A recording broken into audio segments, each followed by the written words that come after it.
Just Also, sure. you know, you know who and Ruby and MD. Yes, I know, Cammy. So tell me, was she? So tell me, we're live. Going out? We're Are live. we live? In a moment. We're alive! We're alive!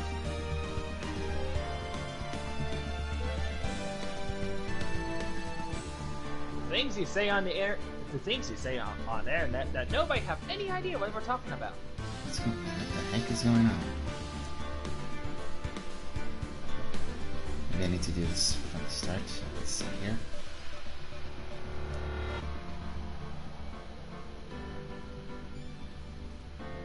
Let's see, if I type in your thing, will it show up? Well, we're technically live. Yeah, but what the hell? Something's a little off. Can't seem to apply the changes. Well, at least from the monetization part. Maybe it's a good thing.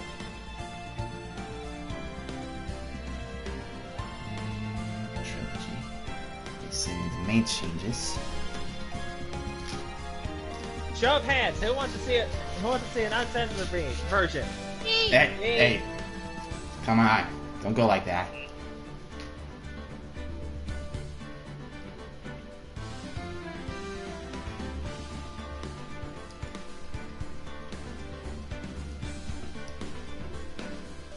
Hey. What the hell?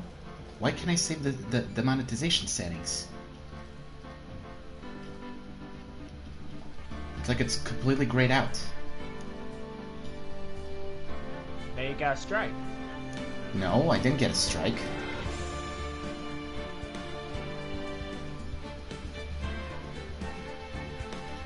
What the hell's going on?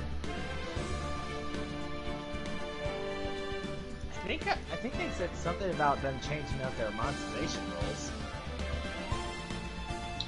Are you? That can't be right.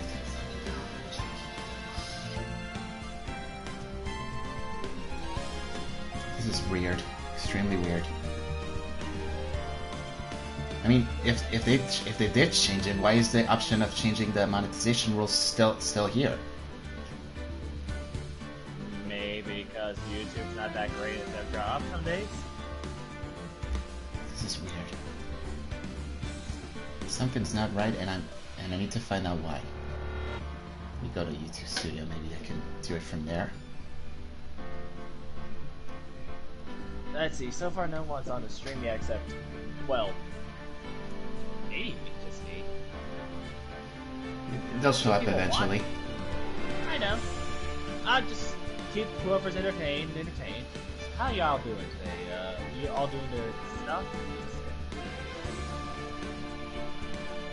I mean, you know, there's nothing much more to do here except being stuck at home, mowing, trying to do what you can. Being bored out of your head. Let's see. There's light profanity. Light profanity like hell or damn. Okay. Are you serious? Not. Let's say inappropriate language. Life profanity like hell or damn. Censored profanity in the title thumbnail or opening of the video. Strong profanity like the F word after the opening, or strong profanity in the music video. So basically, light profanity is fine. Light profanity is fine. So I can't say the other things you can't say on television, or else get monetization problems. Right. Related. YouTube, okay. why? At least light profanity is safe for ads. All right. Okay. Let's just do the intro while this is happening. What's up, guys? The Keylite Solar here. And I'm John Cena! Take this seriously, please. Alright. And I'm the Boundary Breaking Anime Freak.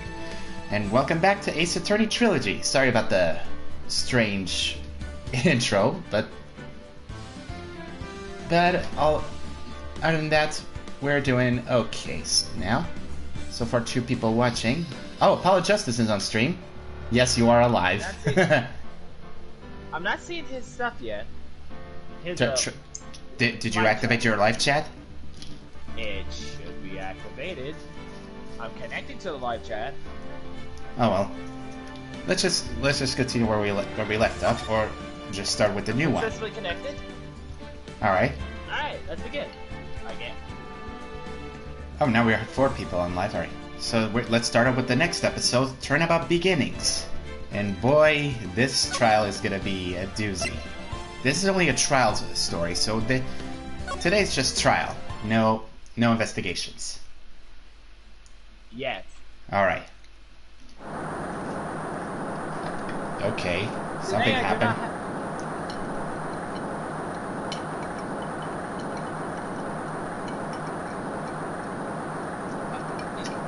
Something's happening. I think Shrek and Donkey were on that bridge before. Shrek! Uh-oh. I'm looking down! What? What the? Something happened. Someone was shot and someone fell into the river. Oh, there's Phoenix. Mia. And an old no, Phoenix. He's reading an old an old case file. The very first case of Mia Fey. Apparently there was a fugitive. A guy by the name Terry Falls. Charged by kidnapping, murder, sentenced to the death penalty.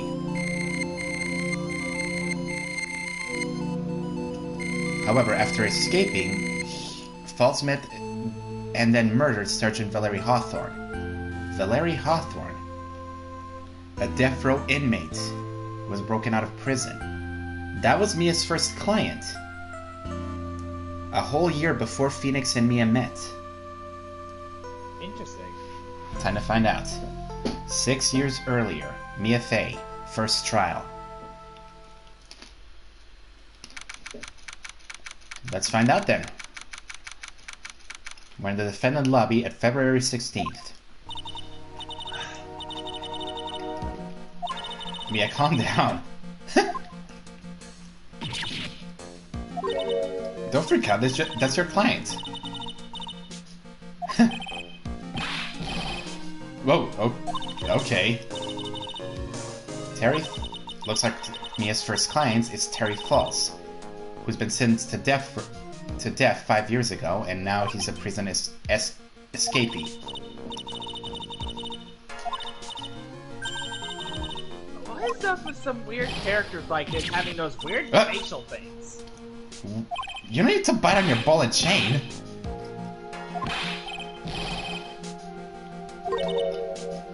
He's a little edgy.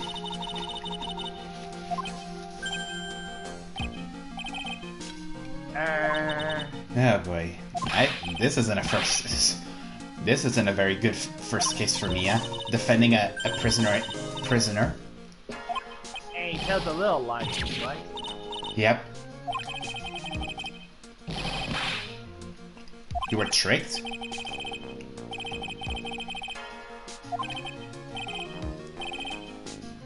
Apparently something happened to him in the past. Let's see, according to Mia, he escaped from a police wagon when it crashed. 8 hours later, a policewoman was murdered before the police could capture him. Huh. And they believe that that our client was the one who did it.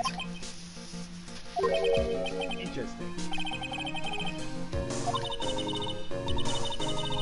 Wait, she's the reason he escaped?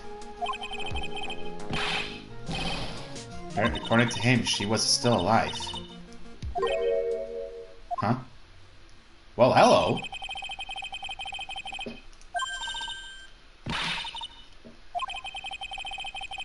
Looks like we met her with one of Mia's old teammates. I guess so. He seems oddly familiar somehow. Very familiar. The long hair, the clothes. The goatee. Diego Armando. That's his name. So, are you gonna sound like him now, or? I mean, you seem like the appropriate one, just saying. He does look extremely familiar. That's, at least for those who are playing this game, that is. Right.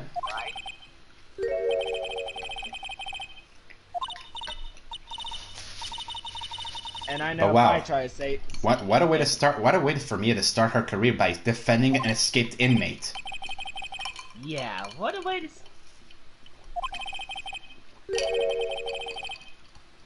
Huh, looks like...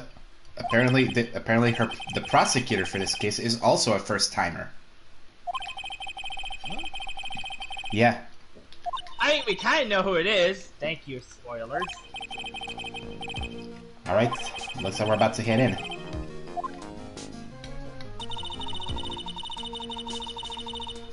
Apparently Apollo's a little confused as well. Well? Isn't he always confused? I don't know. I think he's still playing the part of Apollo Justice. Reading Phoenix's old cases.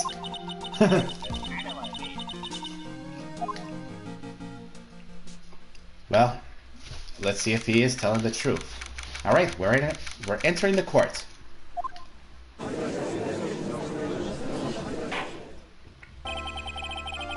Huh, this time it's a different judge. Well, I recognize that silhouette. Yeah. Oh yeah, I remember him. Well, what do you know? Looks like the prosecutor we're going up against is none other than Edgeworth. A younger Edgeworth.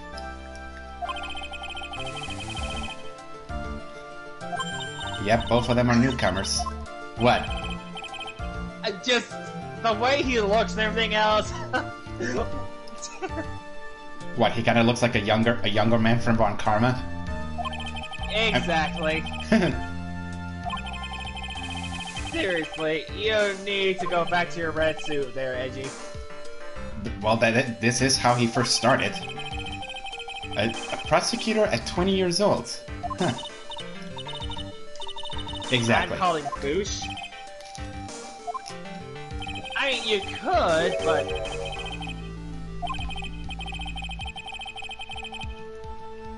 Alright. He escaped from a police wagon, that is true.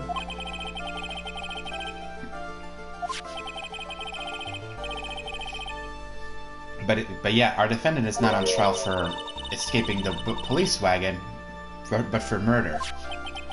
It's time to find out what happened.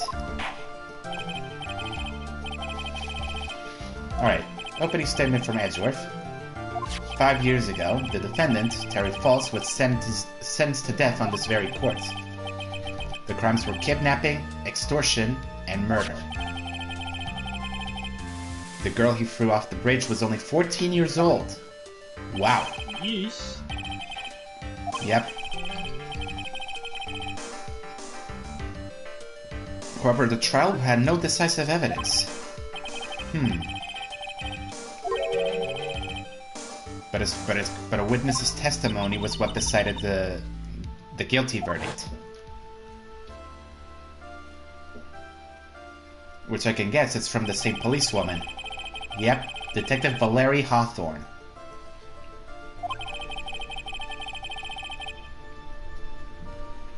Apparently she's the one who arrested him.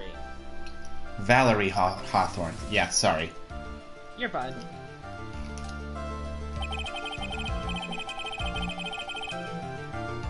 Apparently the victim fell into the Eagle River, and it was known for having a powerful current. And the bodies that fall into the river are never recovered. Yeesh.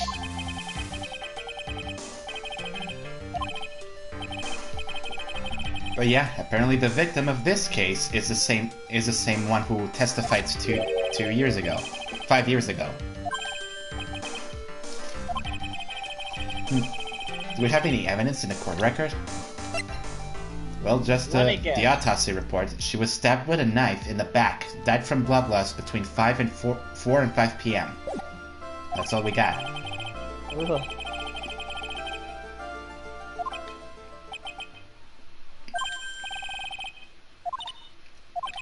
Wait. Jeez, already? The judge was almost about to declare guilty. I see that this judge is as senile as the other judge. No offense. Right? Alright.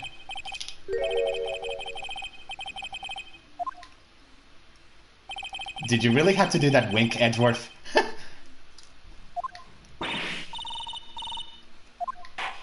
Hypocrite. Alright. First witness. The detective. Wait, is it Gumshoe? Huh. Look at that, it is Gumshoe. Oh, Except- this I have to see. Except he has a different coat. Really? I expected, like, younger or something. Instead, it's just a trench coat. Boosh. I call Boosh. He does look slightly younger, hold on. Do we get his age? He's 26. Alright.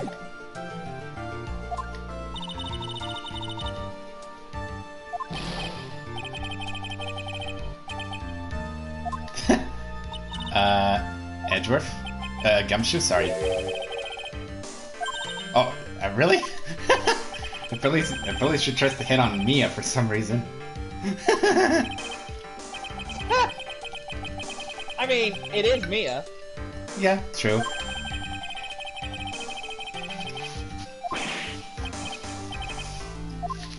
Yeah, that's typical Edgeworth and Gumshoe.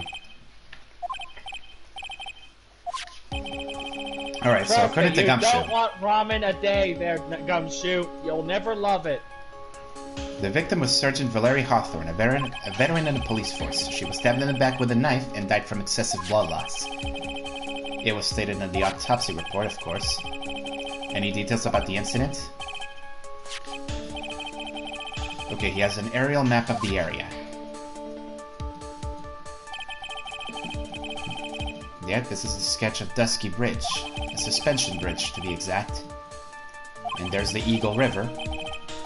According to Gumshoe, the victim and the defendant met there on top of the bridge. After stabbing her in the back, the killer carried the victim back into his car.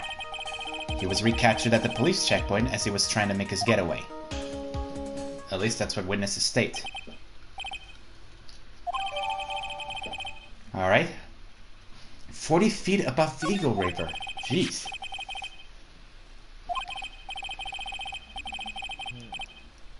The victim was wearing a thick scarf, so there's no traces of blood on the bridge. Alright. The coat.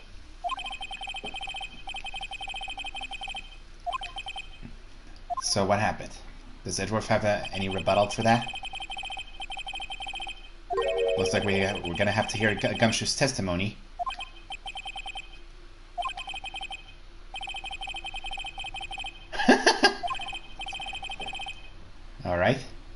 Alright, let's hear what Gumshoe has to say. Alright.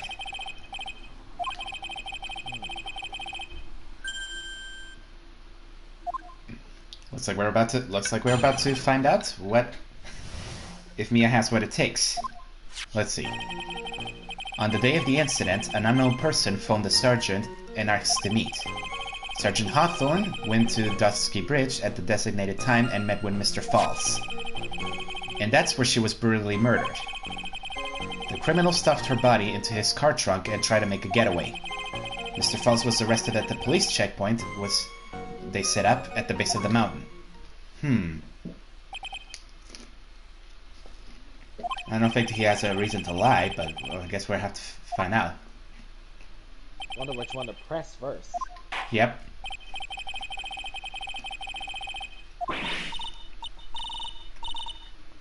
Easy, Mia.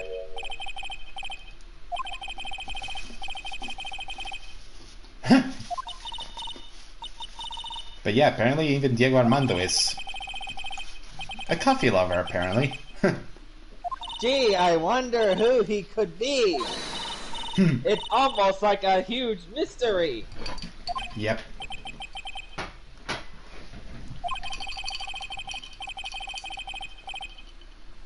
I can't tell if he's... Well, I guess press the first one, I guess. Alright. Let's find out. Summary of the incident. Let's see. On the day of the incident, an unknown person phoned the... Actually, we need to press that. Who is this unknown person? Actually, yeah, you're right. Yeah. Who is the unknown person? Oh, you do? Was it the... Wait, what? The defendant was the one who called this? Huh. Apparently the defendant was the one who called the victim. Apparently we have something. A memo she left in her desk. Victim's note. We got it in the testimony. Welcome to the stream. Let's see. The one who called her on the bridge was indeed the defendant. But yeah, why? Huh.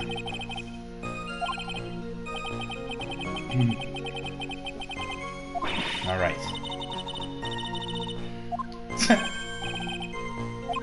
Alright. Apparently it was a trap by Edgeworth to say unknown person, just to get her to ask. Went to Dusky Beach at a designated time and messed with Mr. Falls. Hang on. Actually, let's check out that... Can we check out that note, see if there's any explanation or something? Let's see. 4:30, that... False. 4:30, that bridge. Wear white scarf for identification. Talk to Dahlia, tell her this time the whole truth must come out. Hello? Dahlia? Hold on, let's see. Wear a white scarf for identification. Let's see. Hang on, let's press this one, the designated time. But yeah, why meet there?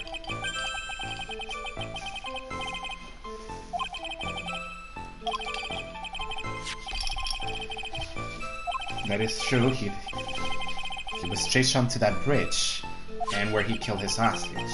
Alright? It was all in Dusky Bridge. That happened 5 years ago. That's why they picked there. Huh. To fit... So they met in the same bridge where the crime took place. Let's press the part where she got murdered.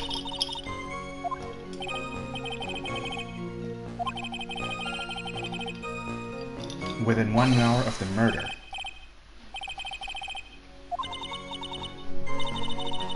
Wait. Apparently Mia saw something weird about that. Yeah? Huh, that is true. How did they find out about the crime so quickly?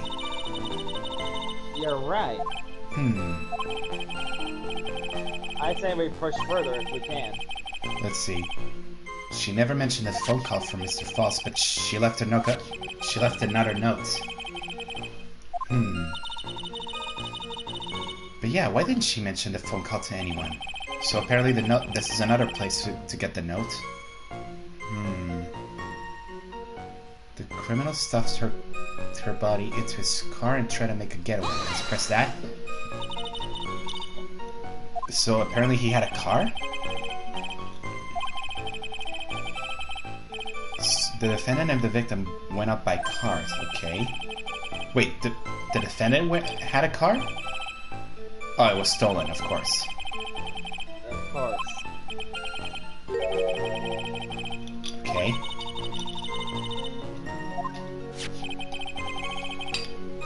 Oh, he has a photo of the car trunk. There's the victim. Wait. Something's different. You mean other than no white scarf? That's the one. That's the one I mentioned. There is no white scarf. It's only a coat.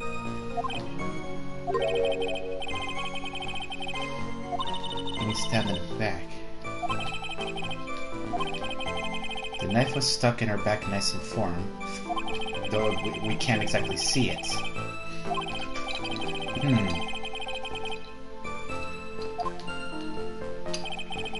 Okay. I think there is something strange. Hang on. Photo of the trap, but I don't see anything strange, do you? Yep. I think we know not to present. The victim's notes. Yeah, there we go.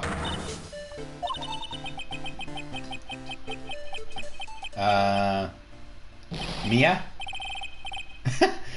What's with the sudden pause? Definitely her Oh, first come on, name. Mia, come on. Oh, of course, you should have practiced before going to court. Alright. Coffee candy? You really are a coffee aficionado, Armando. Exactly, shake it off. There we go. I've actually had mocha candy like that. It's really good. I agree. But yeah. There was... According to Gumshoe, there's nothing peculiar about it, but the note clearly said that for her to wear the white scarf. Exactly.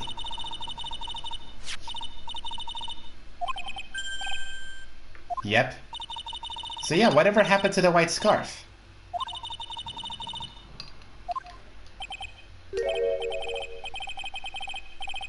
It wasn't in the trunk? Yep, looks like we got somewhere. That's something so far. Sorry, was just finishing my drink. Fine. Okay, Edgeworth, what do you have to say? Oh boy, that animation. Another lacking. trap, sounds like. Apparently so. Huh. Yep. Apparently he found it. Apparently he found the scarf. Where was this? Apparently hey, he's the one. That's a blue scarf.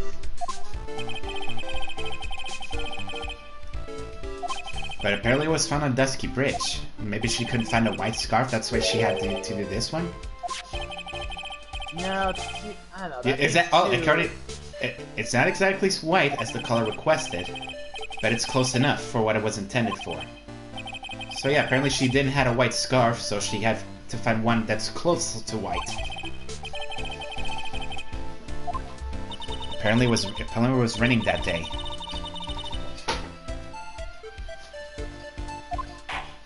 Alright. So we got the scarf.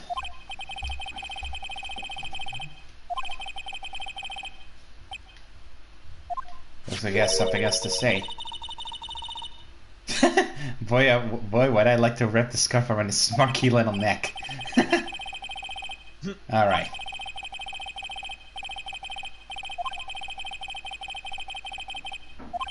Alright, so apparently he has evidence that they did meet on the bridge.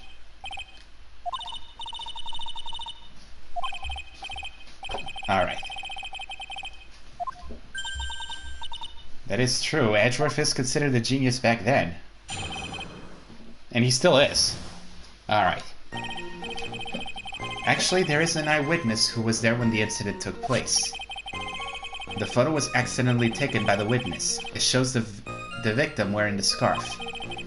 It was drizzling that day, unfortunately. It's a little hard to see what's going on.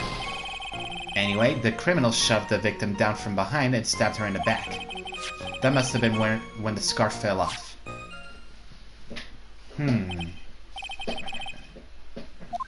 Stupid Polaroids. Seriously, I think every answer would be solved simply if it was just, you know, a color picture. That is true.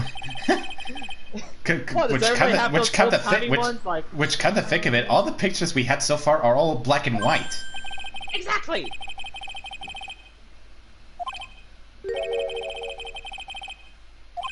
Apparently the witness didn't want to testify, and is very delicate. Really? But apparently we have the photo. Alright, we need to take a look at that photo again, because I need to see it. Yeah, it was raining, and there is the victim wearing the scarf, as well as the defendant. There was something odd about this? Something feels off, right? Something feels off, I just can't tell what either. I guess we'll have to find out once we hear the witness again. Well, they take place back in 2000. I don't think it's 17, but actually, when was this year game released? I don't. Well, this was way before, so around the 2000s. Right. Let's see here. Hold on a minute. Wait, let me see the map. This is weird. From what I could tell, it's like somehow the victim was there before the defendant. Doesn't it feel that way? From the positions they are? Actually, you got a point. And well, okay, we just need to cross-examine first. And see what's going on. Apparently the judge, he forgot that she has to cross-examine. Apparently John Hartman also finds this thing a little strange. Actually, Okay, yes, that's the white witness. Wait. What? John Hartman, you got a point there. If the victim if the victim, aka her, was supposed to be stabbed from behind, why is she in front? Why are they in front of them like that? And maybe is that before talking? Hold on. Let's press this. Yeah, the victim is wearing a scarf. Oh yeah, what was the witness doing in the mountains? Taking photos of wild flowers. Okay. Apparently there's unusual types of flora on the mountain.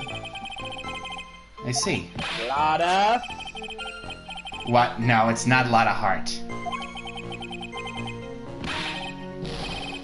What do you mean ghost? Seriously, that judge is... He's more senile than the other one. Exactly. Hold on, let's press the hard to see part. Actually, apparently, Light rain. Paul said present the photo on the fourth stage. Okay.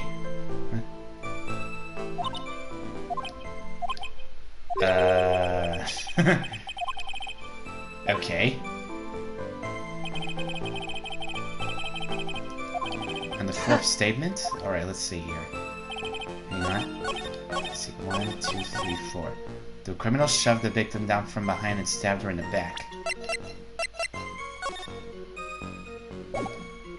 Let me see again.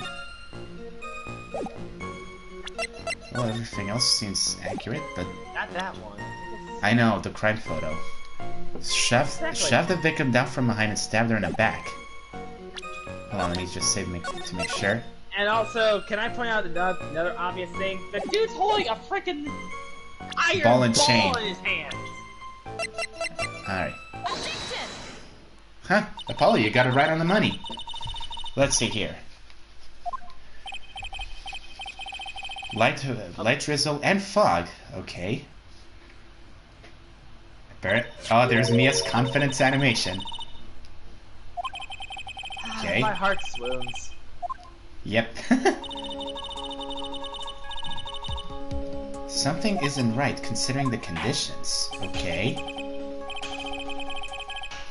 Let's see here. What about this photo in the trunk that doesn't fit with the conditions in that day? It's drizzling, raining hard. That means the victim must be wet, but...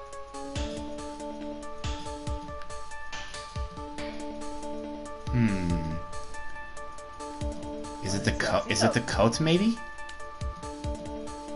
Either the coat, or there's the lock that looks like it just got busted. The coat. Alright. It doesn't look wet. I mean, again, Polaroid. Yes, the victim's... Hang on. The fact that there's nothing strange about it is what's strange. it was drizzling and foggy, and the bridge is all wet. So why is exactly the front of the coat should have been covered in mud or something? Oh, hello, Dark Eye Hedgehog, and also Welcome to the stream. Self-loading. Terry Falls. Oh, right. Playoff beard. Let's see. Oh, glorious hockey beard. What? First show off beard, now hockey beard. Hockey beard. That's like, I just said hockey. I thought you said cocky. The surface on the You better bridge. be careful, or else the Cookie Monster might come after us and be like, cocky. Nope.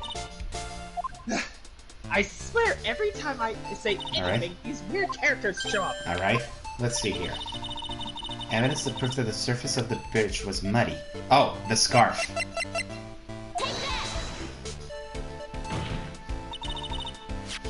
Exactly.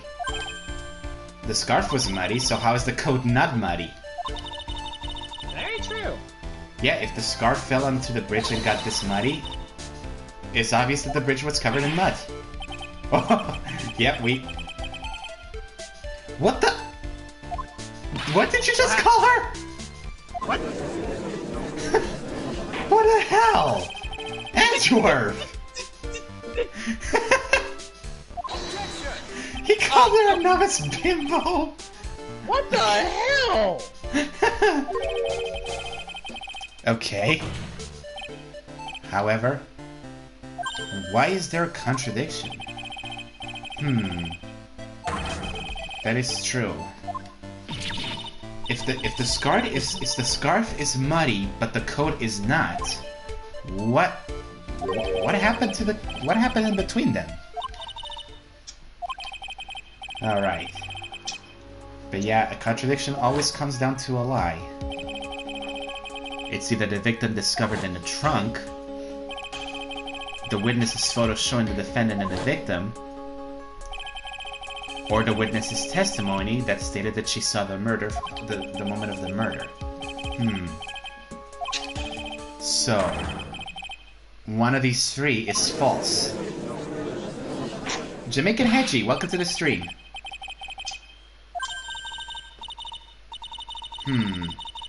The coffee aficionado.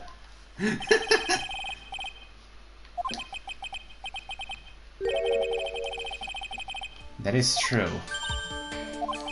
So one of these, one of the testimony, it has to be the testimony. It has to be. And also, remember what Falls said. Also, he said that one was lying about a testimony. Then of course, the witness's testimony. It's a no-brainer. It's obviously the witness's testimony. Because the detective pointed out a crucial fact. The criminal shoved the victim down from behind and stabbed her in the back. But is that testimony exactly what the witness claims to have seen? That's what the witness tell them. But apparently, yeah, exactly. The testimony is filled with holes. Because the victim's coat isn't dirty, and yet the scarf is. So something happened.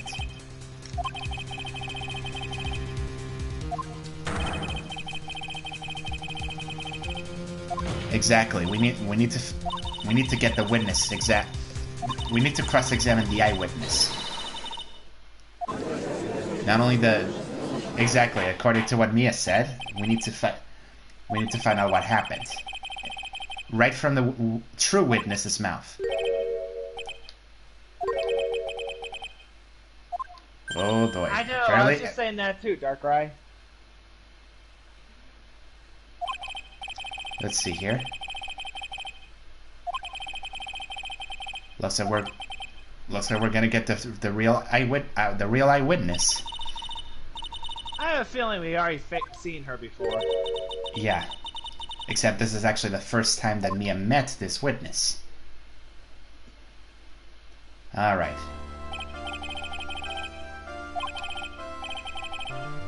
Alright. Here we go. Summons the woman who saw the events that day with her very own eyes. The battle begins here, Mia. Witness equals devil. Name and occupation? Well, what do you know? Dahlia Hawthorne.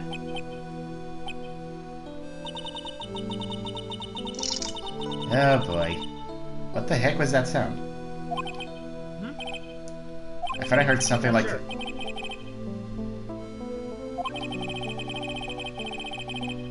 As scrumptious as a double-double and a dozen donut holes? What the hell?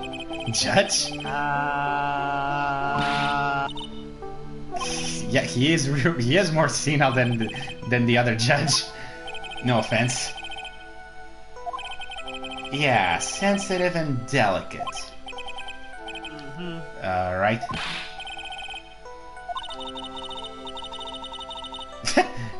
Exactly, Mia.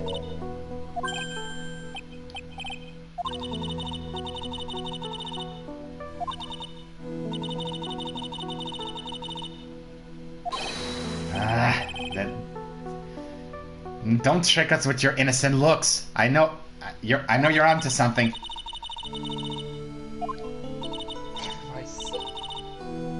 Oh, she's hiding her true identity for now. Melissa Foster. Okay. Let's just go through with that. We know who you are. But for now, let's just take this as a fact for now. Whoa!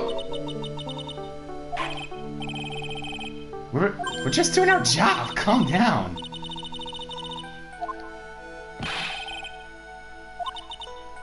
Oh boy.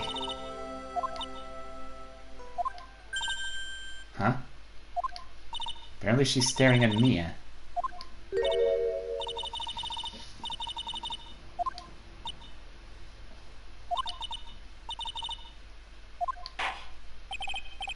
Apparently this Melissa Foster has something on Mia, even before they ever met that time.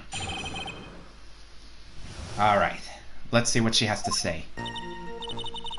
She was using her camera to take some pictures of wild flowers. Then she noticed there were two people standing on top of the suspension bridge. Suddenly, they just started fighting. That's when she hurried and took the photo that shows the crucial moment. And right after that, she called the police. I'm sorry, but I think the crucial moment is a little too soon. I think we need to present the crime photo, because that one isn't exactly the crucial moment. It was just them talking to each other. But yeah, where was she during that time? She was standing over there. Okay. Fire like you too. No. And I mean, yeah. No need to hide the fact. But he didn't exactly spoil. It was mentioned that Dahlia was killed. I know, but it just seems odd. Alright. I mean, whatever. Not gonna lie, it is a cute camera. Alright. Time to cross-examine. Oh boy, looks like we're going back to the same Furio Tigre case in which we have to be careful on what to press. Great. Let's see. Starting fighting. Hold on. They just started fighting? Wait. That Fourth statement is wrong again. The witness photo contradicts something. Yeah, I know. 1, 2, 3, 4. If they did started fighting, why? Because the moment of the crime photo shows that... No, not the crime photo, the witness photo. Because the witness photo contradicts what she just said. They didn't start fighting, they're still standing on top of each other. Objection! Exactly. There we go.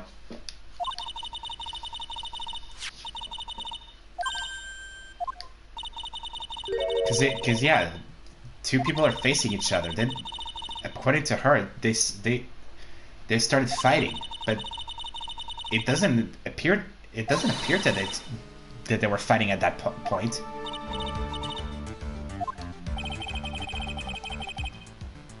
Apparently this is the only photo they ever had. Exactly, what happened next? Oh, what?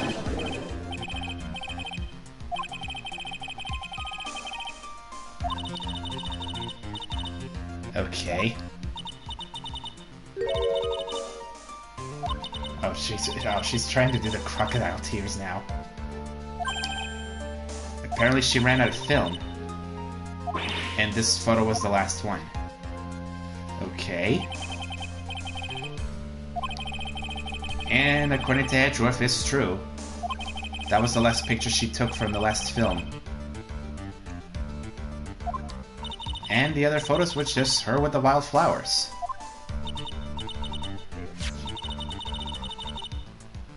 And yes, she had an automatic timer.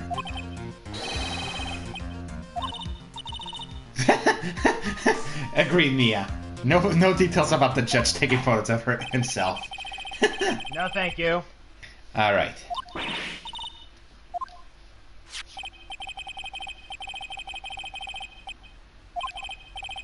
But yeah, according to her, the camera has a timer. All right.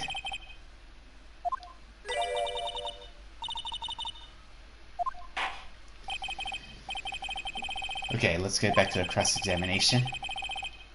Her thoughts on the fight she just witnessed.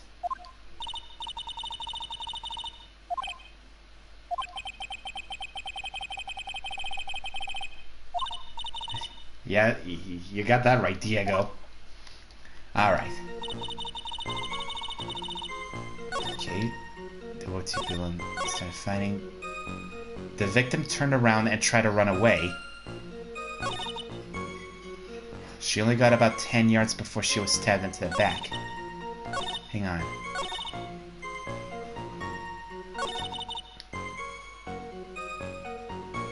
"10 yards before she was stabbed in the back?" Wait, could you show that area map again? Yeah, John Harmon, I'm about thinking about that too. Yes. Yeah, but how could she witness the moment she was stabbed in the back? Exactly. Look the cliff was in the way. Exactly, the cliff was in their way, and where exactly she was supposed to be right at the edge there. She could have not saw that. Exactly. It's impossible she could have seen that.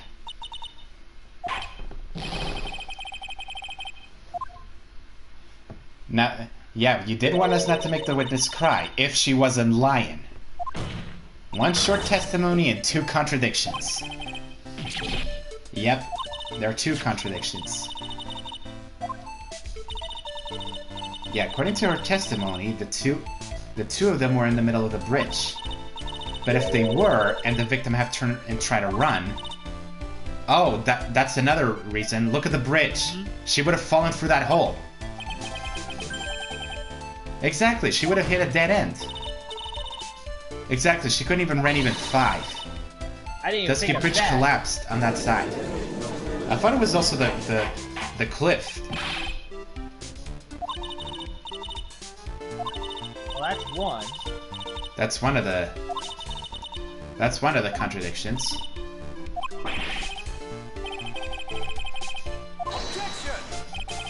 Okay. What is Edgeworth doing now? Apologize for the confusion? A major mistake in the diagram? What do you mean? It was made after the incident occurred?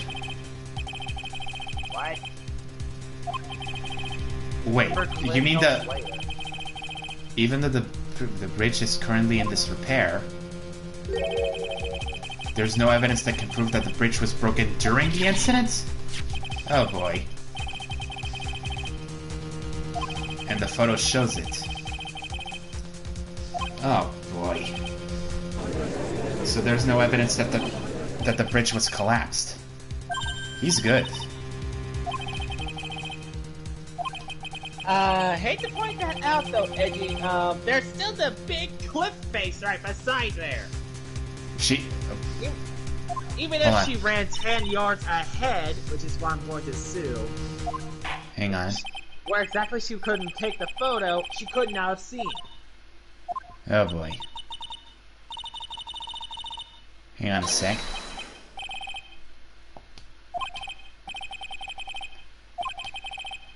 Wait. What is it the witness actually saw? Alright. Maybe she ran on the other side, not behind the cliff. Okay, let's see what's... I think we're gonna hear her testimony again. Running from the crime. Here we go. After he stabbed her in the back, he quickly picked her up in his arms. Then he carried her over to the car. She supposed that was the only way he could make sure the body stayed hidden. He couldn't just leave the body on top of the bridge. Wait, how would she know about the car? She was still hiding behind the cliff. Because if you recall in the diagram, the cliff was blocking her view. Exactly. Okay, we got the wrong assumption. We thought she ran away from behind the cliff, but no, she ran from the other side of the bridge.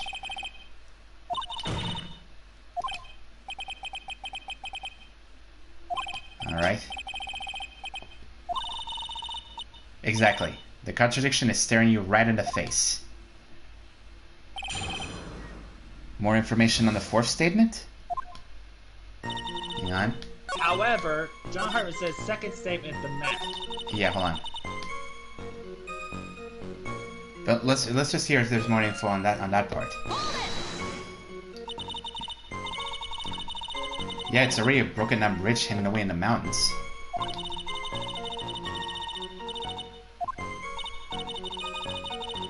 Third. The mountain is famous among hikers. Hartman, we do not need any bad endings here. Alright. A temple and a channeling dojo. Apparently there's a...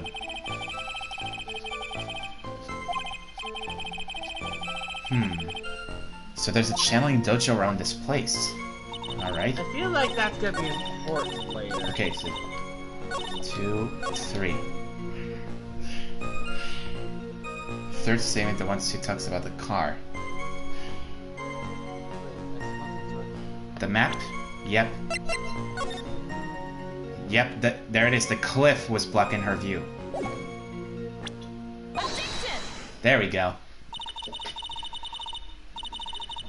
Yeah, that we can understand why the killer didn't want the victim to be found. But yeah, there was a much easier way to get the body away, by pushing it through the bridge to the Eagle River. That's one.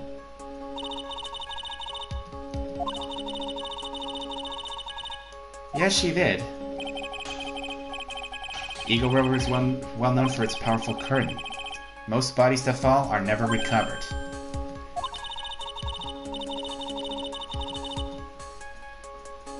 Exactly, the victim who fell into the Eagle River 5 years ago was there. But yeah, so yeah, if the killer wanted the victim never to be found, he could have just tossed her into the river.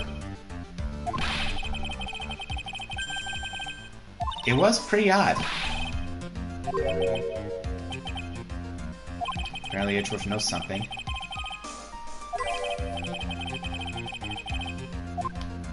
Okay, what are you talking about, Edgeworth? Yes.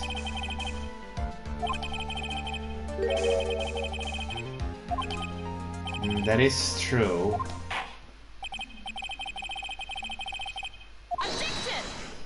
But there is another contradiction there.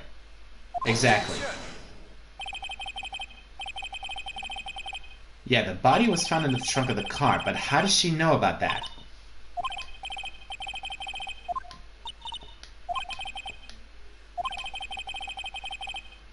What the hell? Edgeworth! After he stabbed her in the back, he quickly picked her up in his arms. Then he carried it over to the car. Hang on. Couldn't just leave the body on top of the bridge. I think it's the second one. Hang on. Then he carried it over to the car. The killer broke into the trunk of the stolen car and hid a body in there. How would she know that? Yeah, how would she? I say present that... The map again? Either the map? I think so. Either that or press.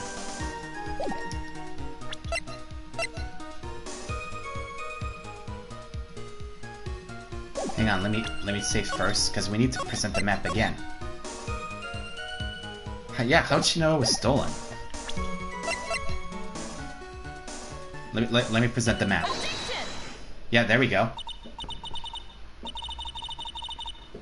Yeah, you've done it this time. Exactly, a crucial mistake. The killer broke into the trunk of the stolen car and hid the body in there. And according to her, she saw that with her very own eyes. Okay, now what we were talking about, it makes sense. Yes? Even if you try to see the car, the outcropping of the rock is directly in the way. Finally, the one thing we were talking about now makes sense. About time. Yep. Exactly. You could not have seen. You could not possibly seen the killer's car. Yes. How or what? How do we know it's... How do you know that's... I don't think so. That thing looks pretty tall. Yeah, there is evidence to see that it was tall enough to block the view. Yeah, this is the location of the photo that she was taken from. Yep. Yeah, you see the rock formation over there? It was way too tall. Of course that thing would block her view. So how did you see? Were you able to see the trunk? What is the meaning of all this ballyhoo? Okay.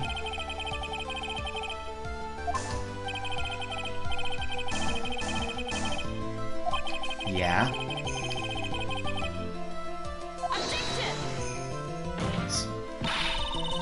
But yeah, exactly. Only what she saw with her own eyes. That's what she said. That's what it was said. Oh. She remembered things wrong? What?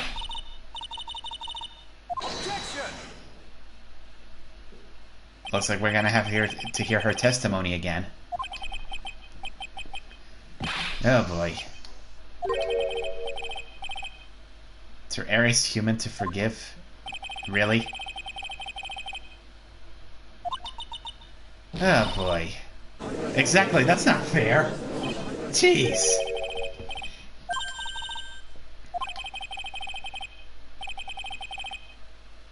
Wow, Diego Armando with words of wisdom. Also, the fact that he keeps calling her kitten. He's quite the charmer, that's for sure. Alright. Actually, yeah, how did she know about that? How she broke into the trunk?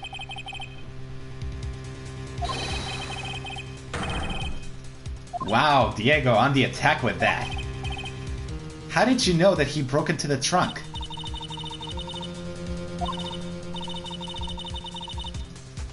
Yeah, there were marks left on the trunk lid.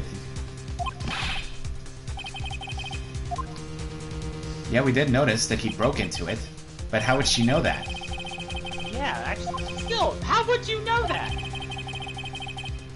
Yeah, it was broken open.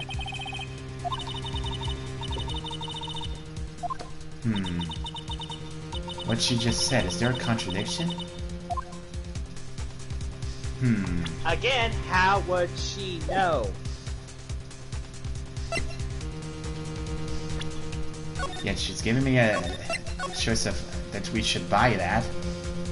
No, but yeah, it doesn't work. You finally betrayed yourself. Yeah, you said you were in the field of taking photos of wildflowers, but you knew about the scratches. When did you get a chance to see those scratches? Well, what do you have to say to that?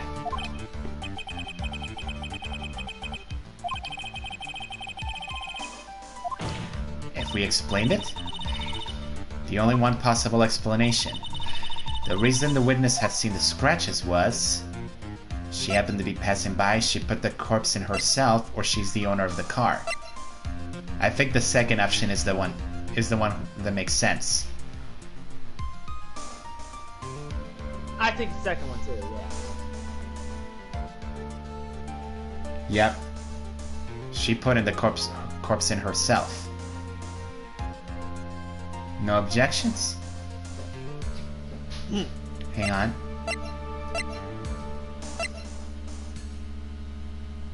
I mean, the owner of the car could also make sense, but wait, hold on. How old is she? Oh, she's 19, so she's legally... No, I think the second option makes more sense. Actually, you got a point on one thing. Yeah? The only one... Wasn't it that second crime photo where with the body? Yeah? Who said they took that photo again?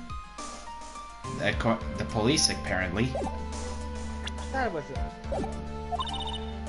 Yeah. When she opened the trunk and stuffed the corpse in herself. Yep, we got him.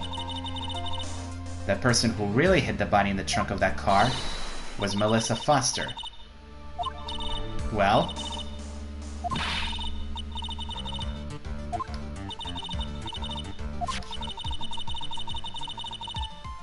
if Mr. Foster had been the one to put the corpse in the trunk, he would have simply used the car key. That's true. I mean, he's the one who stole the... He's the one who stole the car. Right. The car keys would be there. So, exactly, he would have used the car key. Yeah, he stole it from a young couple that were waiting for a red light. So the key would have been still in the ignition. Well, what do you have to say to that? I can't believe I forgot something so simple as that. You're telling me I'm a car owner. Me too. Alright. Exactly. It couldn't have been Mr. Foss who put the body in the trunk if it was simply to put it in the trunk.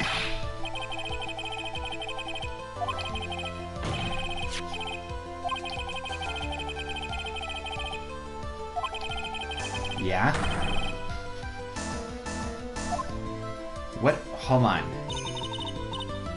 Maybe we can presume that maybe the victim is not the one on the bridge. You recall that the camera had a timer, right? That's right. What if she was the one disguising as the victim? Alright. The shutter may have been pushed by Mr. Foster herself. The camera. Hang on, Don't worry, Apollo. You'll get a car soon. Okay, I'm getting...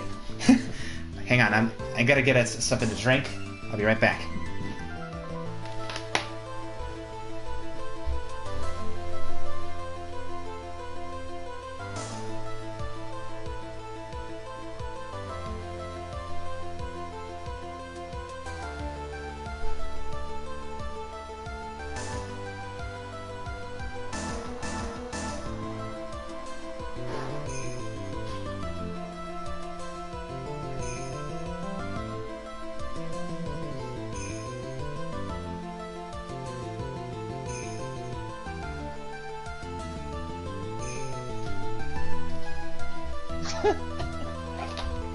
I don't own a bike either. I own a car.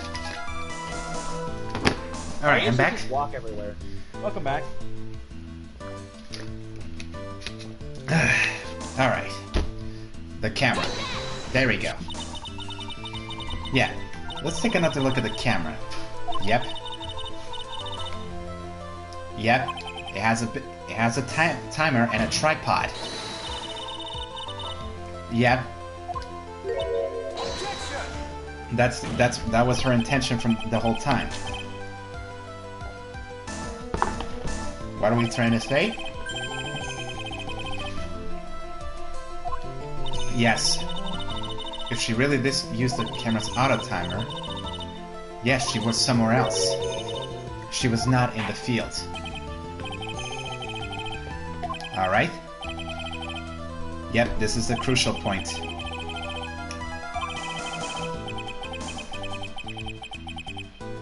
Yep. Alright. Here we go. Where was Melissa Foster when the incident on the bridge occurred? Ready to point it out? I think so. What? I'll leave that answer to you. Where was she? Who the victim was. Yep. Where the victim... Yep. Exactly. That's where we're getting at.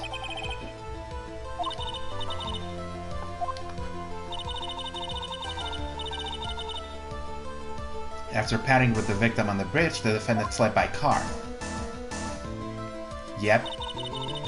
But this will mean that there would be no time for to put the victim in the trunk. In other words, if someone put the body in the trunk, it could only have been before the defendant met the victim. Yep.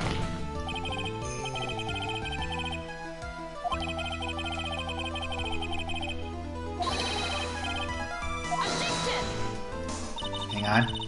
Yeah, you still don't understand. By the time the witness's photo was taken, the victim was already dead. The person in the photo was not Valerie Hawthorne.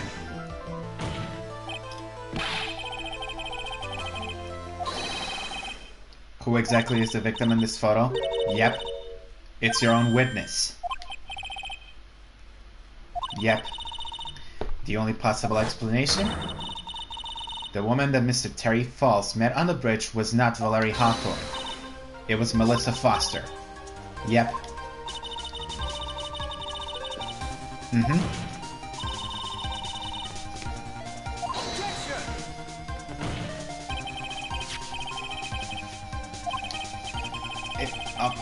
Yeah, you say that, Edgeworth, but you forget that he asked for a woman to wear a white scarf, right? Exactly. Yep, we got the proof here. At the time of the incident, Mr. Farha forgot what Valerie Hawthorne looked like. That's why there's the victim's notes. That's why he asked about the... A lot. You missed a lot, old champ, and also welcome. Welcome to the stream. Yep. The muddy scarf is the one that gave it away.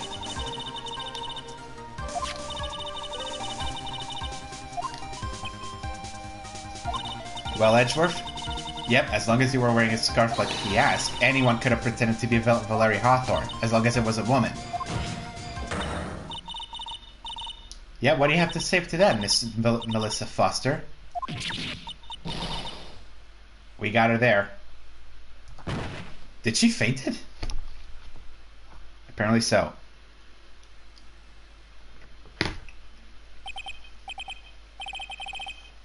Here, where is she? Collecting herself in the lobby. Alright. She's the one who hid the body and disguised herself as the victim. She set up the camera to snap a fake photo of them together. Yeah, the only question is, why did she do it? But there has to be a reason, a motive too.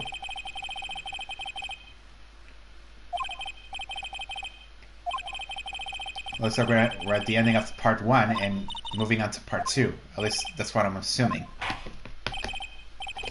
Yep. Yep, end of part 1. But we're going to pass part 2 right away. Mm-hmm. We'll get... What old chance then? It's Dahlia Shrimp Thome. Dahlia Shrimp Thorn. What, because her hair looks like a... It does look like a shrimp cocktail. Alright.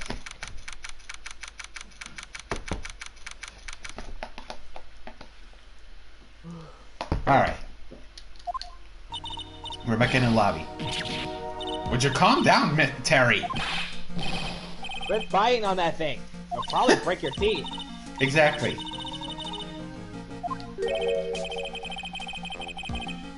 One more obstacle we got to get past, Mr. Armando?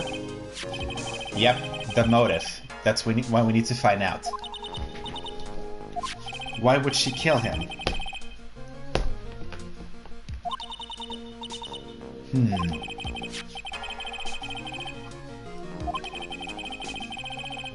Yeah, all we know is that she's a student studying literature. The incident that happened 5 years ago. Looks like we're gonna have to. Looks like we're gonna have to connect two cases. Yeah, what happened 5 years ago, Mr. Falls? Whoa. He certainly turned 180 with that. Okay, so 5 years ago. Let's see what happened. Alright. The bridge looks the same just like then, 5 years ago. Okay, so what happened? It's been broken like that for 5 years, apparently.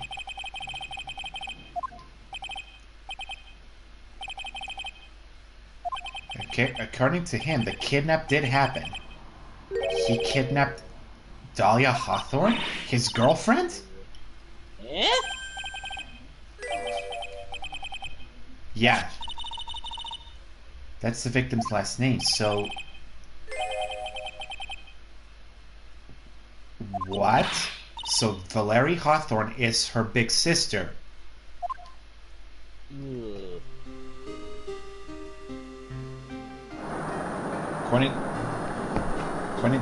According to Terry, he's the one who kidnapped her, and Valerie was trying to get her back.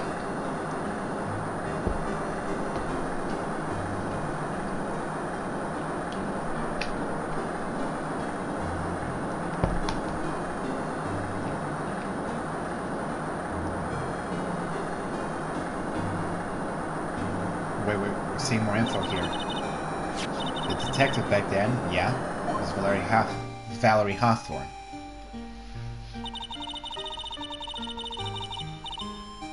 Shooting someone for a kidnapping. Yeah, it is weird. Why would she shoot her? If it was to protect her little sister, yeah, it's No. Valerie betrayed them? What? What do you mean what do you mean she betrayed you?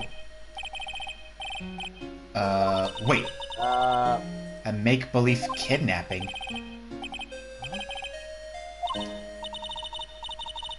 Oh boy, wait. Anything Dahlia says? Wait, she's the one who staged the kidnapping? It was all planned by Dahlia? And Valerie?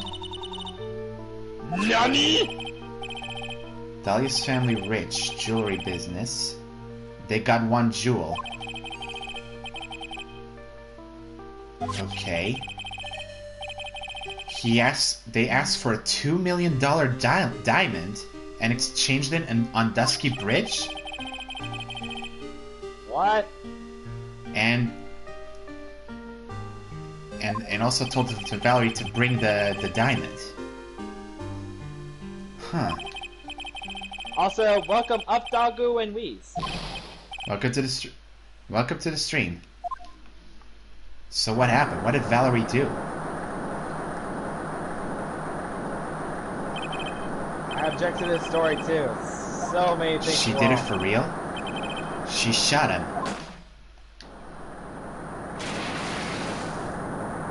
They were in on it, but then Valerie betrayed them? So that's why she was in on it. Wait. Dahlia jumped What? Dahlia's the one who jumped into the river.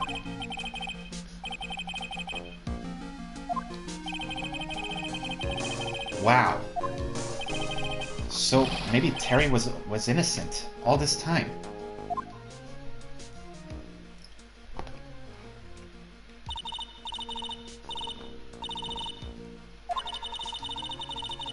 Welcome, Fence. Welcome. Okay. Poor guy. So, Terry wanted to meet with her to find out why did she lie? Huh. So it was true, he forgot what she looked like. That's why she wanted him to wear this... he wanted her to wear the scarf. He never intended to hurt her. All he wanted to do was find out why did she lie.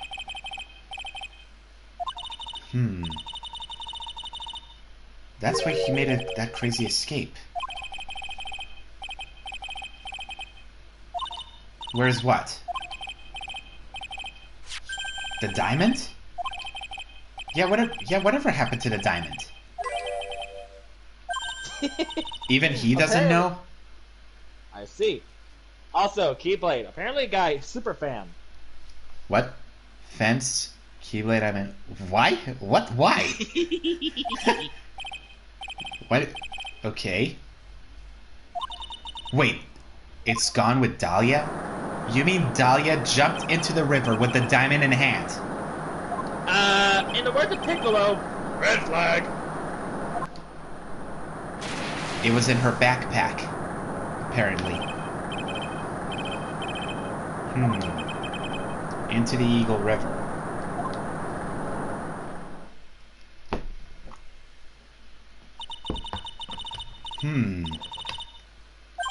Gigantic red flag. Yeah.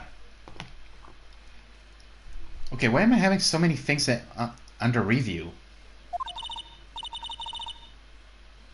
What are you talking about? Never. What is it? When you say with Dahlia, the diamond is still missing, along with the body? Yep. Apparently they never found her. I think we've... How old was she anyway? She was 14 that time. And how old is Terry? Let's see, it was 5 years ago. She was 14.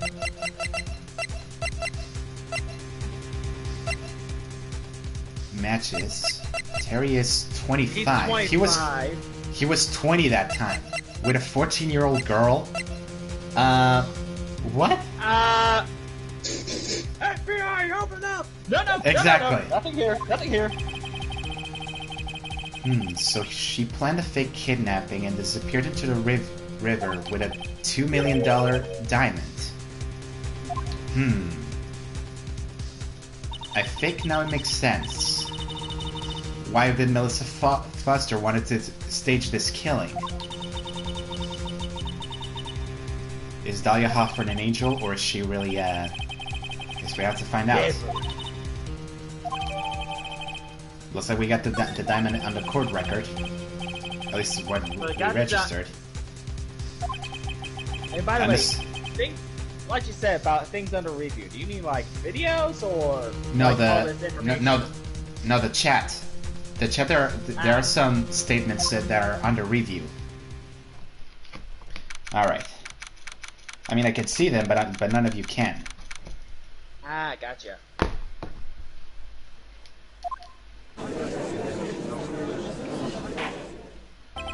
Alright, the trial is back. Is she feeling okay? Alright. Ah, boy. Okay.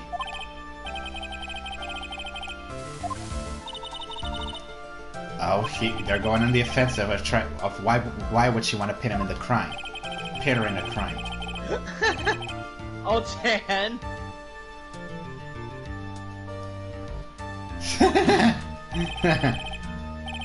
And also, that was a spoiler.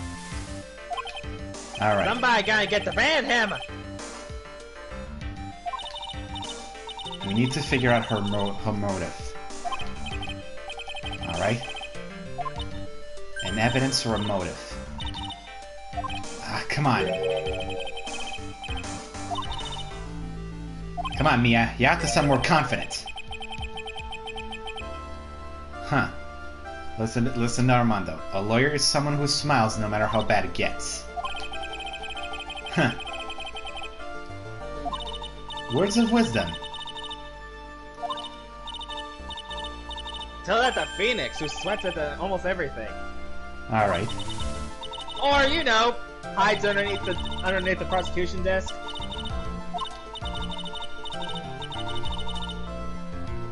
Looks like she's using her innocent look to try to convince the judge and the court.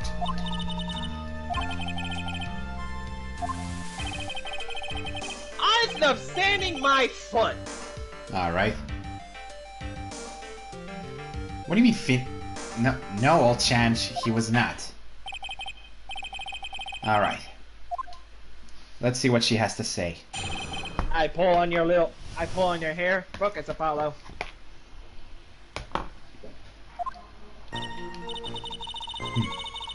She was out of the country until the year before last. Until she entered college, she never had been to Eagle Mountain before. And she certainly doesn't have any reason for wanting to hurt a police officer. Holding a grudge and killing the officer who testified against Terry 5 years ago, or kidnapping a poor girl. She just thinks the defendant is a terrible, horrible monster. Oh boy. Apparently press the fourth statement. Something juicy? Alright. Okay. Welcome, Killua. We're on the second part of the first trial. Alright. The only trial in this case. Alright. Press on the fourth statement. Alright, let's see. 2, 3, 4. Holding a grudge and killing the officer who testified against 5. Wait. That seems... Have we even testified about what happened 5 years ago? Then to press it. Yeah, she didn't say anything 5 years ago. Yeah. Yeah, that's what she said.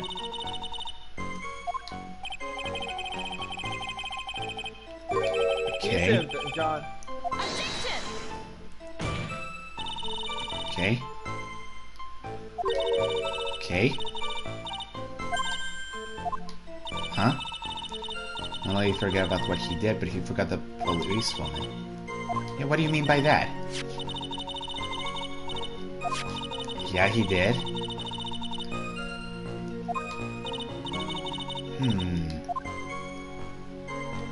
Should we press harder there? Yes. Yes, press harder.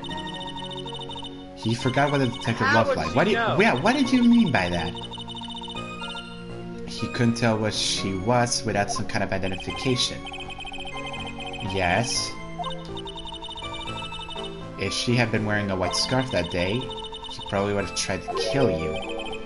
Hold it! How would she know about the scarf? Wait, we Well, already knowing mentioned... about this. Wait.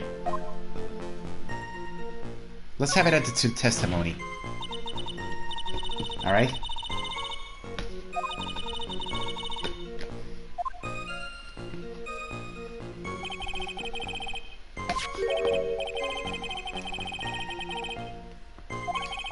Alright.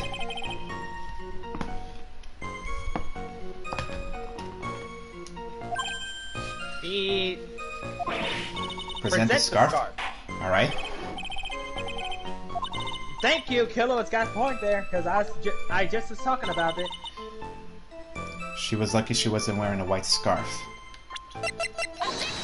There we go. Yeah, look at the photo you just took. Yeah? Yeah, look at the scarf the victim wore as identification. Yes? Yep.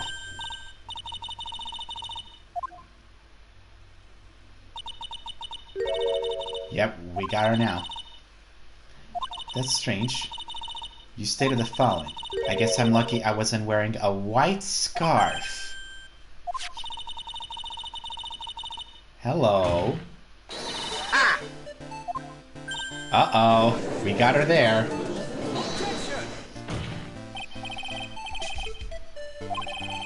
Again, it was foggy that day, and it was raining. Not this time, Edgeworth. I'm more of a black and white type. I'm more of a black and white striped scarf myself, old chan. It goes great with my. Yeah, it goes great with my exactly. leather The witness confirmed that this was the victim's scarf. Yeah. There's only one explanation for this mix-up. The reason why the witness thought the scarf was white was the victim's note. Right? Uh-huh. Yeah, has the witness ever seen this note?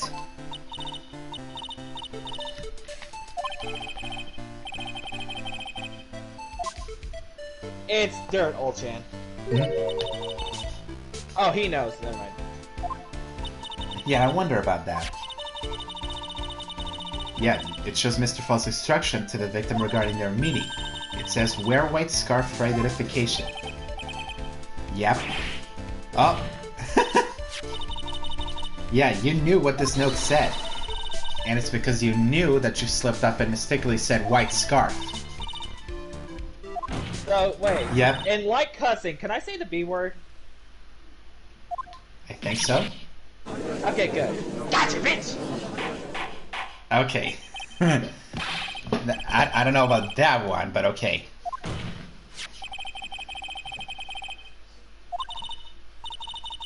But yeah, this note wasn't leaked to the public, and yet the witness knew exactly what the note said. Yep.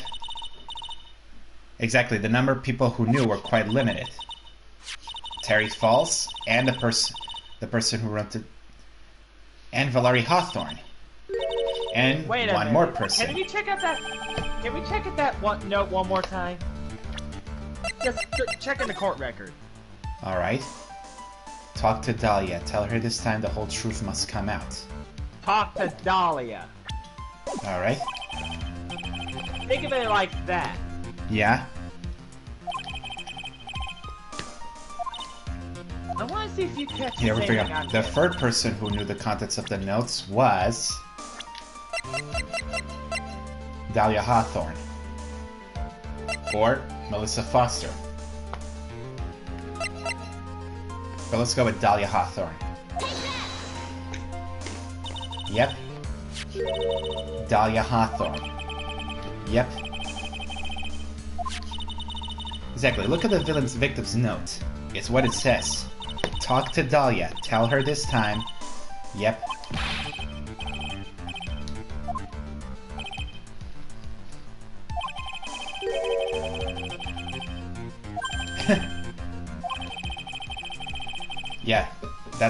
That's what Edgeworth says. Dahlia Hawthorne was the victim 5 years ago.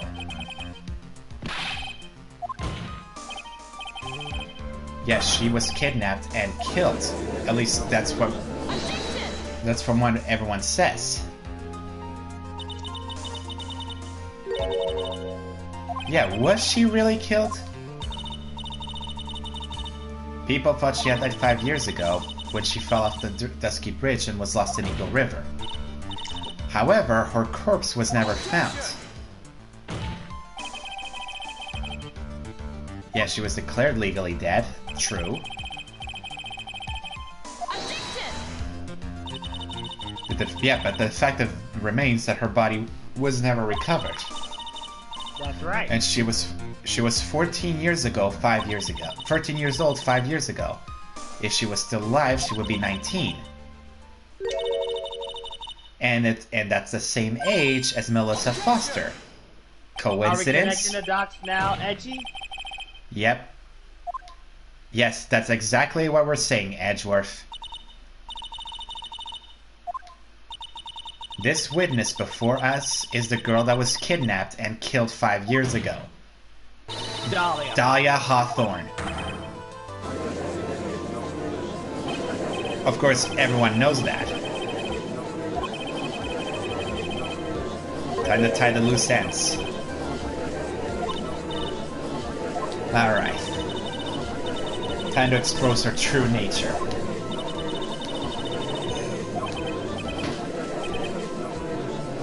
Well, Judge, could you declare order in the court, please? Alright. Oh, he's trying to... What is Edgeworth doing? An admission? Wait, what are you trying to do, Edgeworth?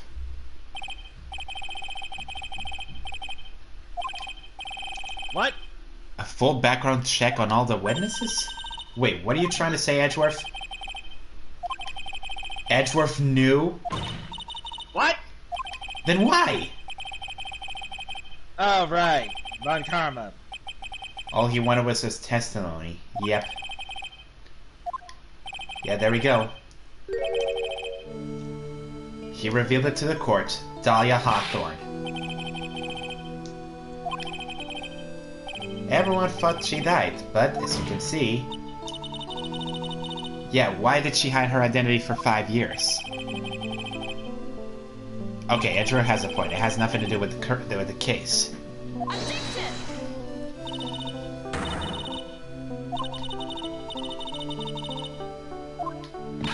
Yep. That's what happened. And not only that, unless she was in witness protection, she would have... Well, it would have no bearings. Yep. Oh boy. Take a moment to think. 5 years ago, this girl was kidnapped and nearly killed. True. Worse than that, 5 years later, Dahlia Hawthorne lost something much more precious, her big sister. Oh boy. Ugh. Now Edgeworth is going on the attack. Yeah, exactly. Why would... Now he comes to the logic. Why would the witness have to kill her big sister just like that? Oh boy. Wait, that note... Wait, what? That note said something about that. Who said that? Diego? Diego, did you actually say that? Hello, Radio Sound, and also, what? Oh boy. This crazy coffee addict. Old man. He's 27. He's not that old. Well, he is a cocky douche. Oh boy.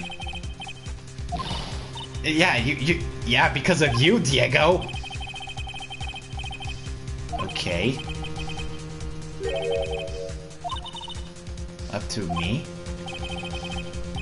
Oh boy. Looks like we're gonna have to take advantage of what Diego got for us. Alright. What motive would this witness... Okay, what motive would this witness have for murdering her own sister? Oh boy. Is it the diamond? No, it would. I don't know if it'd be that, because, well, it was lost with Dahlia. How would that... In other words, even if she fell into the river, she could have probably had it. Well, it's not the crime photo or the notes. But the note seems odd to me, because... Remember what Talk I said, to Dahlia, tell her this... The truth has to come out. Maybe it was trying to be a confession, maybe? Well, I can't exactly save at the moment. Try presenting the diamond, old Chan? Well, might as well. Well, we got nothing else to lose. For now.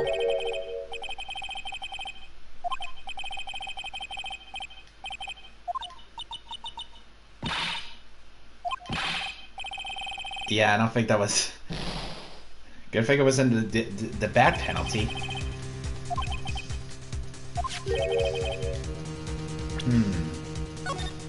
Now let's Thank you! save Apollo here. said it right. The victim's notes. Alright. Let's try that again.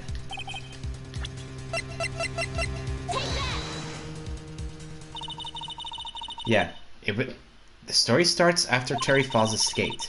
He called Valerie and told her he wanted to meet. Yep. It says talk to Dahlia. Tell her this time. The whole truth must come out. Yeah, Valerie Hawthorne gave Dahlia a warning. She told her she was going to reveal the world the whole truth. Yep. There was a dangerously important secret between Valerie and Dahlia. And that's the reason why Dahlia felt she had to kill Valerie. To keep her mouth shut.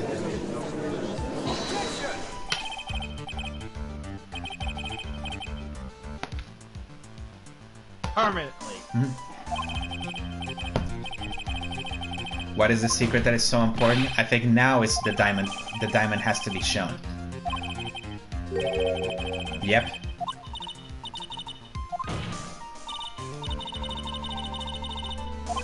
Further testimony? Regarding the kidnap 5 years ago. Alright. Looks like we're gonna have to hear her testify about this. It's a good thing I brought peanuts.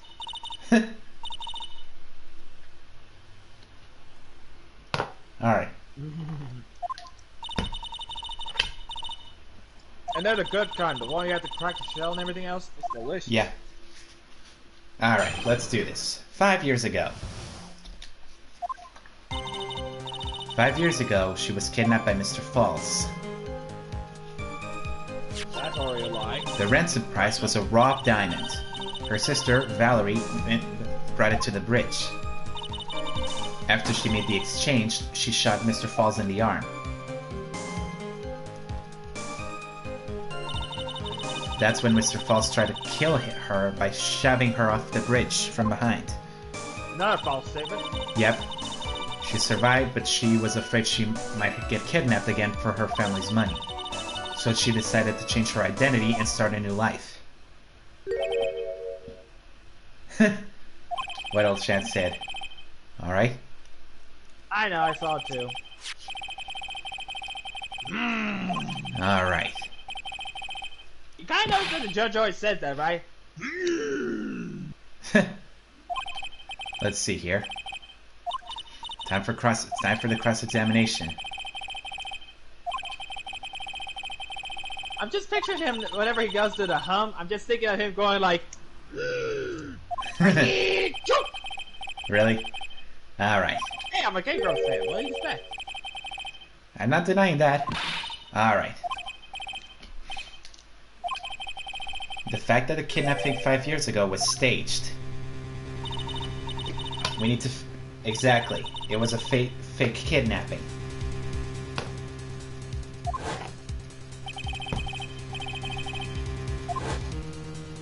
So we need to figure that out.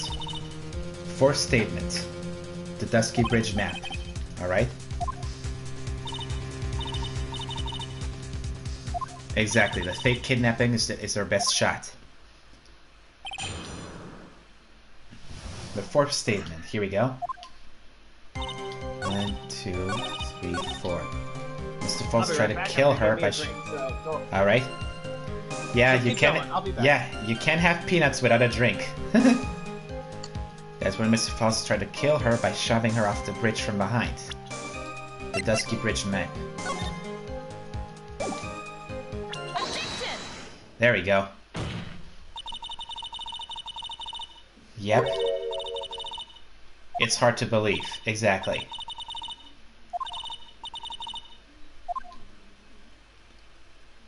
Alright, here we go.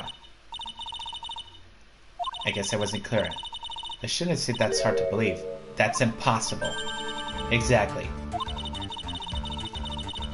The condition of Dusky Bridge, now and 5 years ago. The bridge hasn't changed one bit in the last 5 years. If someone had pushed her from behind as she claimed... Oh! Instead of being carried away by the river... Exactly, she would have been smashed by the bedrock. And that's when she would get killed. Yep. Exactly. The very notion that that our client pushed her from behind is impossible.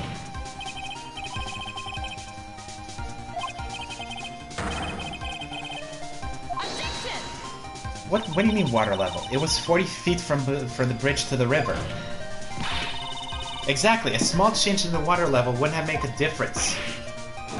Oh, we got him now. Exactly.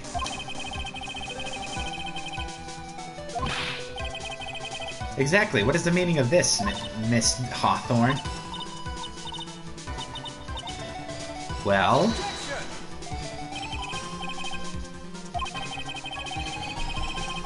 Yes.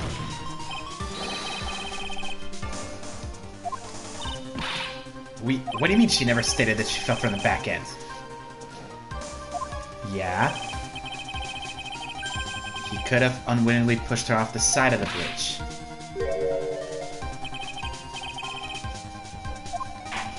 Yeah. Well...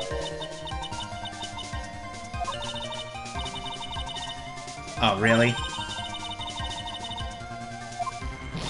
Wait, your skirt cut? Oh, come on!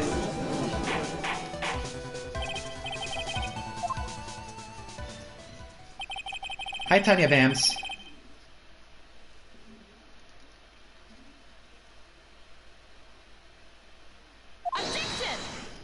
Alright. Exactly, no time to retreat.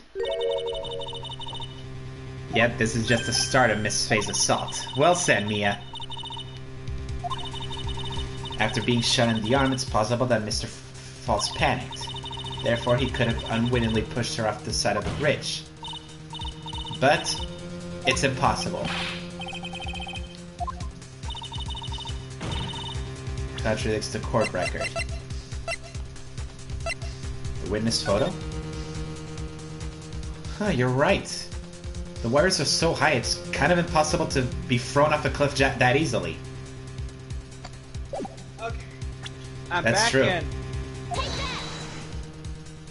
Exactly, there's no way he could have easily been thrown on the side either. Okay, what I missed? Well, basically, if she had been pushed back on the bridge, she wouldn't have fallen into the river. She would have fallen to the bedrock. Then Edgeworth trying to counterattack with a... she may have been pushed to the side, but yeah, the wires kind of contradict that either. 5 feet above the ground. Exactly, it would have been impossible to push someone from there. And also, I see Old Chan's comment. Bruh, her skirt's fine. Exactly.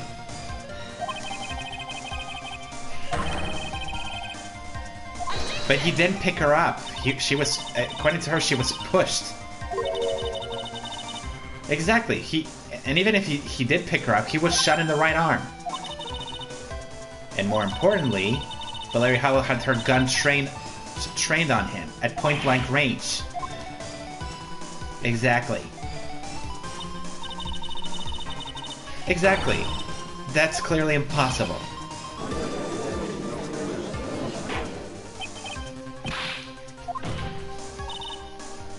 Well, Dahlia, what do you have to do?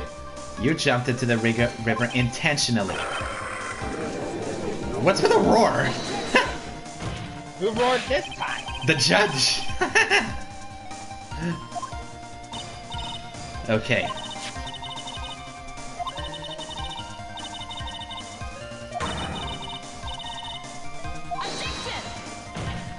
Yeah, perhaps, but that's exactly what you did. Exactly. Even more so. Exactly, the witness had a much more compelling reason for jumping into the river. Oh, Chan, I thought Dean was released from Dahlia. Yep. This is why she risks her life to jump into the rapids of the Eagle River. The diamond. Exactly. 5 years ago, something else disappeared along with Dahlia that day. I cannot believe I'm making this quote. The diamond. My God!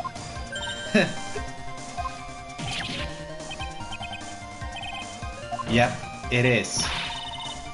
She had a plan from the beginning. The $2 million, she was going to keep it all for herself. She forced Mr. Falls to help her fake the kidnapping. And during the commotion, she jumped off the river, into the river. Exactly. She betrayed him and threw herself into the river, with the ransom tucked away in her backpack.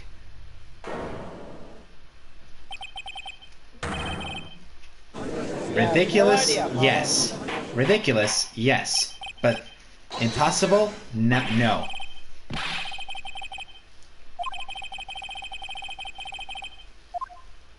Well, according... Well said, Mia. This woman is a demon. And there was one more person to help them make the demon out of her. Her sister. Yes, she was involved in the kidnapping plot. Yep, she did. Yep.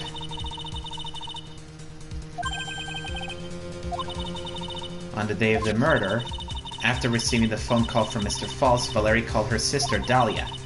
Then she told her what she was planning to do. Yep. She was going to tell her exactly. And that is what sealed Valerie's self. I get it. They were working from the start. Both of them betrayed Terry Falls, and so that both of them could keep the diamond. Until that time. So Valerie must have known of Dahlia's true intention. Exactly. A plan that neither of the accomplices for the kidnap would talk. Yep. That's why she killed her sister.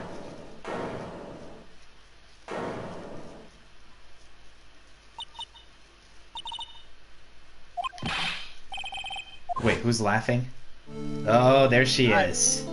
The demon has awakened. Yep.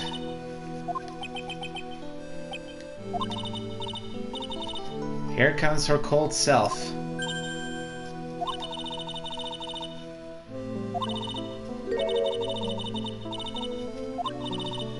Oh boy. She goes on the attack if we have evidence.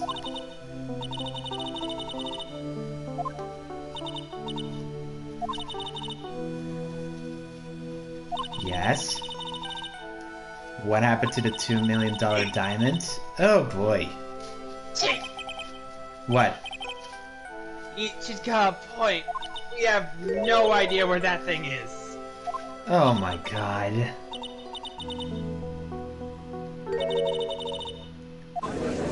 She's going on the offensive. Exactly. How do we prove a fake kidnapping? Oh boy, how do we prove this? How do we prove this? Terry Falls. Oh, that's right. We have to get him to testify.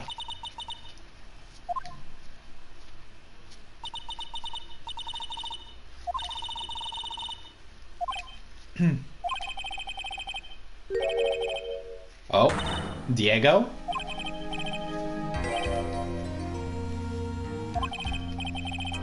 If there is no evidence, there's still testimony. Yep. Yep. Mm-hmm. Yep. Yep, that's what we all think.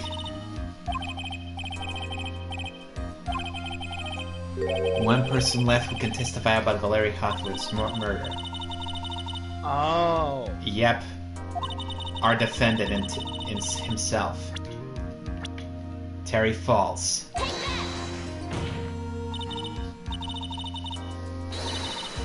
Yep. The testimony from our defendant. Yes. Mm-hmm.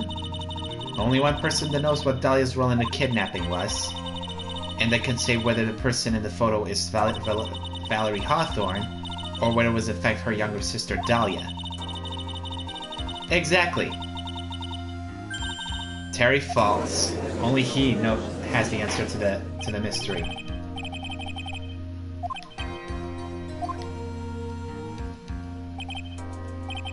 Yep. Apparently Edgeworth has no objections.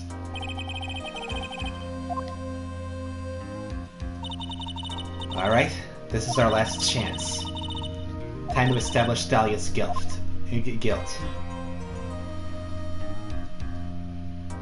Alright.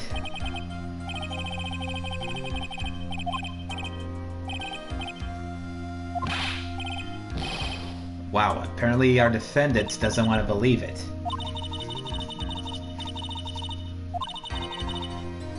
Yep, Dahlia's very much alive, and you were used. Yeah, he was betrayed. Yeah, who did you meet on Dusky Bridge?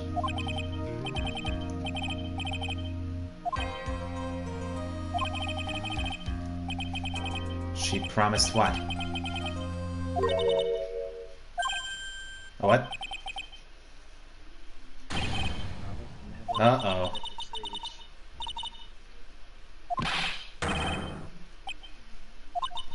Calm down, Terry. What? What is she doing? Oh no. She's going on the attack. Okay, we only have one chance for his testimony. Terry must have spent days in some insane asylum. You're not wrong. Okay. Alright. Water. Can someone give him water, please? His coffee?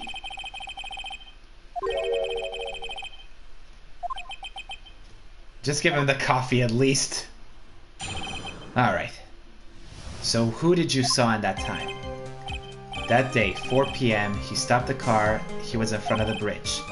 She wasn't there, so he waited on the bridge.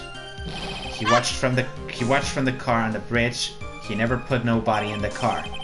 Finally, one woman came, and she stood in front of him. They talked, then she left. That was Valerie, not Dahlia. What? You just coffee at him, okay. Exactly, you're covering for Dahlia. So we're gonna have to cross-examine.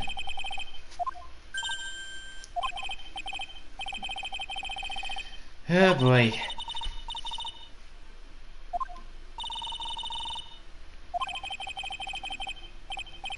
Exactly, we need to... The witness photo on the third statement. Okay. Let me see. Let's read that third statement again.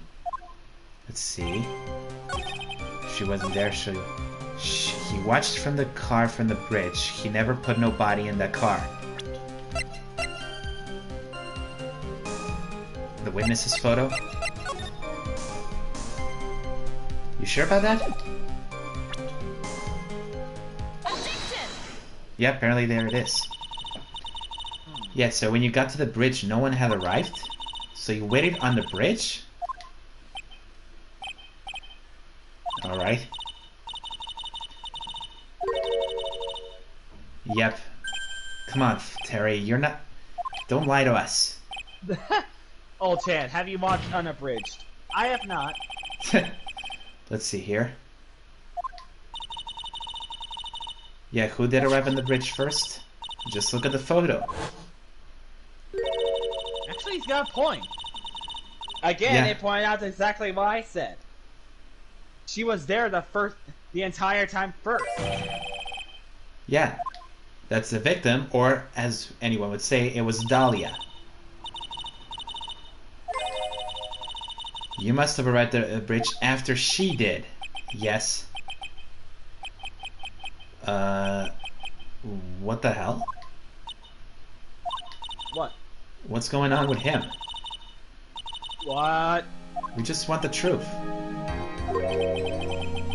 Okay, so he got there around 4 o'clock. That's true. He had somewhere to go. What is this?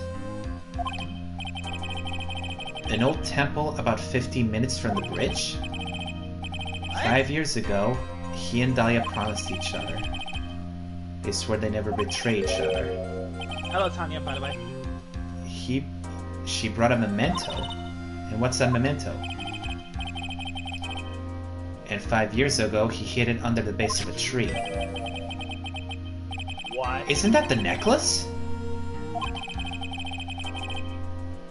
The little bottle and a necklace. It is a necklace. It is. Until yeah, he arrived at the crime scene at Phoenix. 4 o'clock, but then left his car unattended and walked away. Yeah. For 30 minutes. That is true. Yeah, with that much time, Dahlia Hawthorne could have easily hidden the body in the car. Exactly. We still have a chance.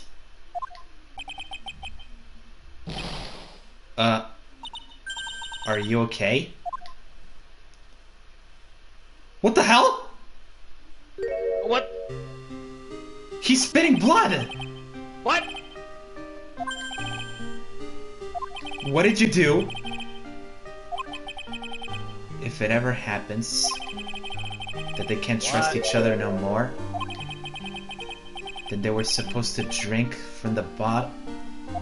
He poisoned himself? And wait a minute! What? Wait a minute. Oh crap, that actually makes sense back to the Phoenix trial. Why the bottle was empty. One of the reasons. Oh crap. Oh no. We were just about to prove you innocent.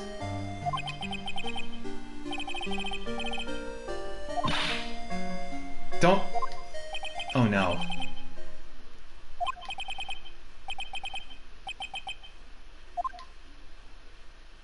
He collapsed. Oh my god. Oh Christ. We just witnessed a poisoning on trial. Oh my god. No winners, only losers. Oh my god. This must have traumatized Mia. Not even Edgeworth must have been traumatized by this. He didn't expect it either. I mean, no one won, so... But yeah, Dahlia managed to escape with this. Oh my god. Well, we got her back. Well, we did get her back, though. Yeah, that's true. Well said, Armando. Unforgivable.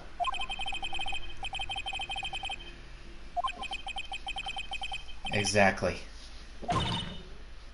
Mia, don't blame yourself.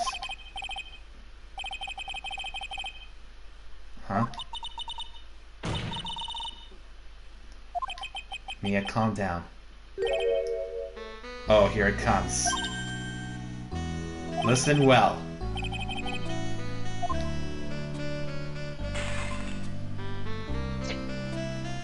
Wow. The only time a lawyer can cry is when it's all over. Bad ass. You. My god, that was awesome.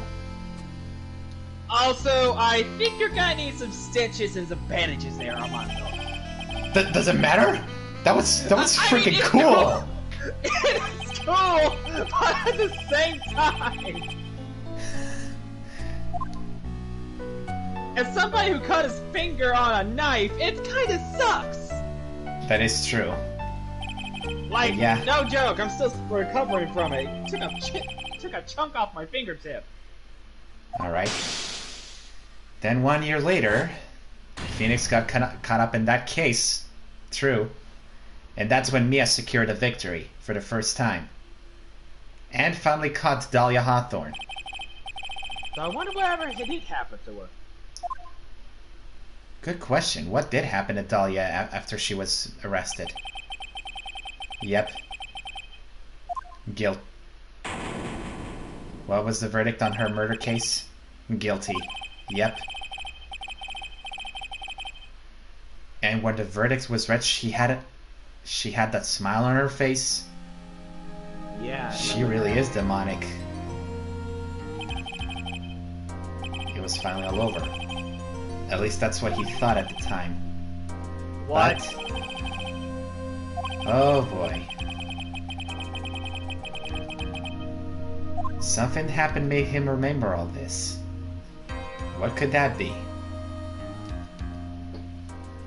That's where we're gonna find out next time. To not only the best case in the game, but also one of the best cases in the entire Ace Attorney Trilogy, and of course my favorite case of all time, Bridge to the Turnabout. And we're about to find that out next time. Believe me, out of all the cases in Phoenix Wright, old or new, this one never changed. This one has always been on one of my top favorites, for good reasons. But for now, but for today, that's all we have for now. So what did you think about this traumatic case? Yeah, I'm with Apollo there. That was trembling. It was. But it was very interesting to see the history between the Hawthorns. As well as what really happened to Mia on her first case. Yeesh. I mean, we kind of got that in the very first case. She was saying that they met each other, so go figure we finally see exactly what's the fruit of all that.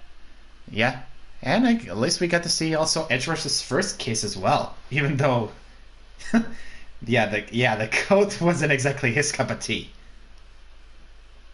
But, even though he did, I felt so sorry for Terry though. Yeah, he was tricked in all this.